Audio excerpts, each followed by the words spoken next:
Bonjour tout le monde, bienvenue à ce nouvel épisode de la Fabrique d'affaires. Mon nom est Simon Harvey et je suis stratège. Aujourd'hui, on parle d'un sujet qui est, je vous dirais, souvent demandé, quelque chose dont on me parle régulièrement, le fameux pitch. Tout le monde veut un pitch, tout le monde a besoin d'un pitch. On me dit souvent, Simon, aide-moi à améliorer mon pitch est pas bon. Euh, on va se poser la question, c'est quoi un pitch? Ben, fondamentalement, un pitch, je vous dirais, c'est une amorce. C'est le départ de quelque chose. C'est très, très rare que vous allez vendre sur votre pitch. Par contre, le pitch est là pour démarrer soit le processus de vente, dont on a parlé dans l'épisode précédent, soit la relation d'affaires, mais surtout la discussion. Le but d'un pitch, c'est d'engager la discussion, d'aller de l'avant avec ce client-là, ce prospect-là. C'est la première étape.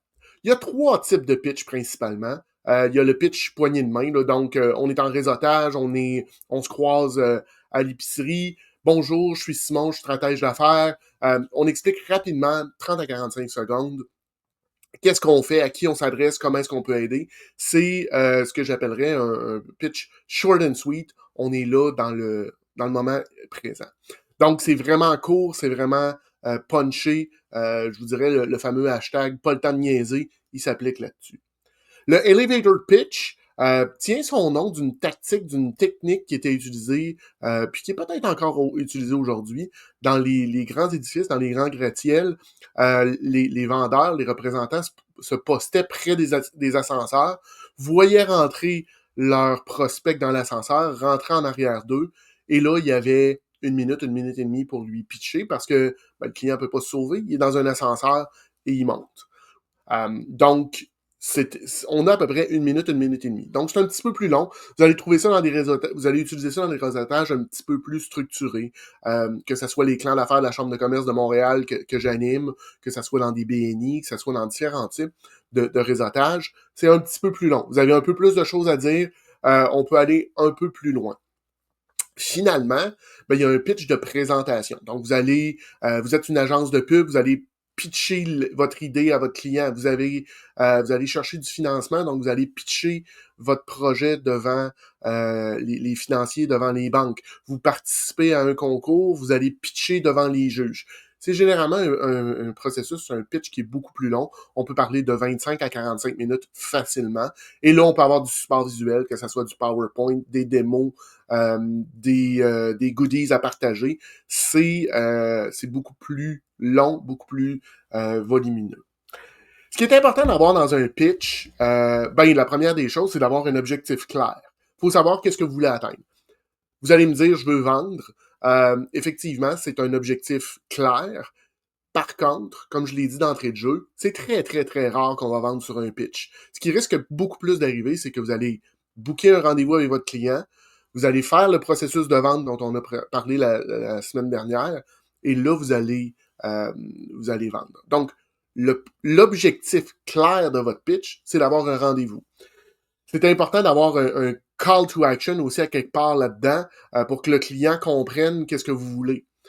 Puis finalement, quand vous l'avez, votre rendez-vous, je vous dirais, le danger dans un pitch, c'est si vous avez un bon pitch, vous avez un oui, le client est prêt à se booker, c'est que vous parliez trop. Un peu comme en vente, un peu comme vous avez le oui de votre client, le client est en train de signer, puis vous continuez à parler, vous ne pouvez pas plus vendre. Vous ne pouvez pas booker un deuxième rendez-vous. Vous avez déjà vendu vous avez déjà rencontré votre objectif, on ferme les livres, puis on passe à un autre client suivant. Parce que je l'ai vu maintes et maintes fois, des gens qui avaient réussi, qui avaient atteint leur objectif, qui ont voulu continuer, qui ont voulu trop bien faire, et pour lesquels ben, tout s'est écroulé par la suite, puis ils n'ont pas eu la transaction. Il faut se rappeler aussi que vous devez avoir un certain effet wow, vous devez être dynamique. Vous n'avez pas le droit d'être plate en pitch. C'est pas l'endroit pour, tu sais, si vous filez pas, craquez-vous. Puis je vais vous partager des trucs un petit peu plus tard dans le podcast, mais il existe des trucs pour vous recrinquer. Ce qu'il faut garder en tête aussi, c'est qu'on achète la personne avant tout. Votre vibe, votre énergie, c'est ça qui va vous faire vendre. Je viens de le dire, si vous ne filez pas, ça va être difficile de vendre. Donc, assurez-vous que vous avez la bonne énergie. Dans les trucs que je vais vous parler, ben, dites-vous que shit happens. c'est très possible qu'il y ait quelque chose qui se produise. Puis plus le pitch est long, plus que le risque que quelque chose que shit happens, que quelque chose de plate arrive, plus grandes sont les chances, ben, on l'apprend, on se relève, on se secoue, puis on continue, c'est pas grave. Ça arrive à tout le monde. Puis les gens qui sont en avant de vous ont certainement eu des pitchs que ça a moins bien été. C'est pas particulièrement grave. Ce qu'il faut garder en tête, par contre, if you confuse, you lose. Si votre pitch s'en va dans tous les sens, puis j'ai de la misère à comprendre qu'est-ce que vous essayez de me vendre, je saurai pas ce que j'ai à faire. Puis je saurai pas si ça s'adresse à moi. Ça se peut que vous ayez plus qu'un pitch aussi. Hein. Je l'ai pas dit tout à l'heure, là, mais on a rarement un seul pitch. Selon la clientèle avec qui vous adressez, selon la personne que vous avez en avant de vous, changez-le. Si vous avez plusieurs services, essayez pas de faire un melting pot de tout ce que vous avez. Un pitch par produit, un pitch par service, un pitch pour l'entreprise, si vous voulez vendre l'entreprise. Puis ensuite de ça, vous déclinerez tout ce que vous avez comme produit pour service. Faut aussi se rappeler que vous ne voulez pas vous positionner comme le héros dans l'histoire de votre client. Je vous invite à aller lire Donald Miller, qui a un livre qui s'appelle Building a Story Brand, qui explique que deux héros qui se rencontrent dans une histoire, ça donne rien de bon. Les deux héros vont se croiser, vont se parler brièvement, puis vont continuer chacun de leur côté sur leur mission, sur leur quête. Ce que vous voulez, c'est vous positionner pour être l'aide, le guide de votre client, de votre prospect.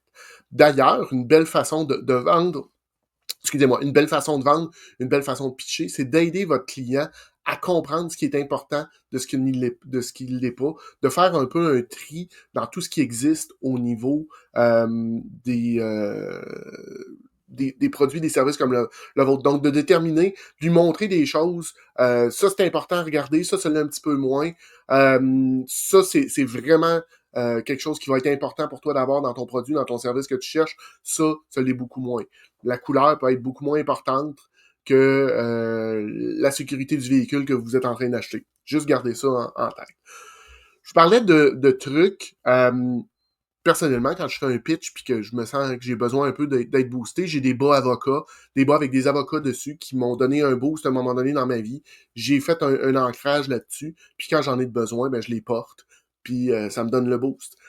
D'être stable aussi. Si vous vous rendez compte que vous êtes en train de bouger, de tanguer, ben bien évidemment, votre discours va être en lien avec ça, puis il va s'en aller un peu partout, va être moins direct, moins flou. Donc, assurez-vous d'être bien stable, d'aller vous d'être c'est ça, d'être bien stable. Grandez-vous aussi si vous êtes nerveux. Allez vous chercher un point d'appui sur une surface qui touche au sol, une table, un lutrin, une chaise. Prenez une respiration. C'est important de respirer. Gardez ça simple. Si votre pitch est trop complexe, si vous utilisez des termes, de la terminologie complexe dans votre pitch, à moins que vous adressiez à des gens, vous êtes certain à 150% qui comprennent ce que vous êtes en train de dire, on garde ça simple. Puis restez sympathique. Je vous l'ai dit, les gens achètent la personne plus que n'importe qui d'autre. Finalement, je le disais la semaine dernière dans le podcast sur le processus, c'est rarement le bloquant. Si vous avez bien fait votre travail, votre pitch de présentation, c'est pas là que ça va débarquer. Ça va avoir débarqué avant ou ça va débarquer après, mais c'est rarement le pitch qui est le problème en tant que tel. Assurez-vous surtout que vous avez bien qualifié votre client. Si vous avez de l'intérêt pour le pitch, je fais régulièrement des ateliers de pitch un peu partout dans la province. Je me promène, j'en fais Québec, Montréal, Trois-Rivières, Sherbrooke. Donc, si vous avez de l'intérêt à participer, je vous invite à communiquer avec moi pour que je puisse vous mettre sur ma liste à info@nomisco.ca. Puis, si vous avez aussi des insultes, injures, questions ou commentaires, ben, je vous invite à partager ça là. C'est tout ce que j'avais cette semaine. On se revoit la semaine prochaine pour une autre fabrique d'affaires. Bonne semaine tout le monde. Bye.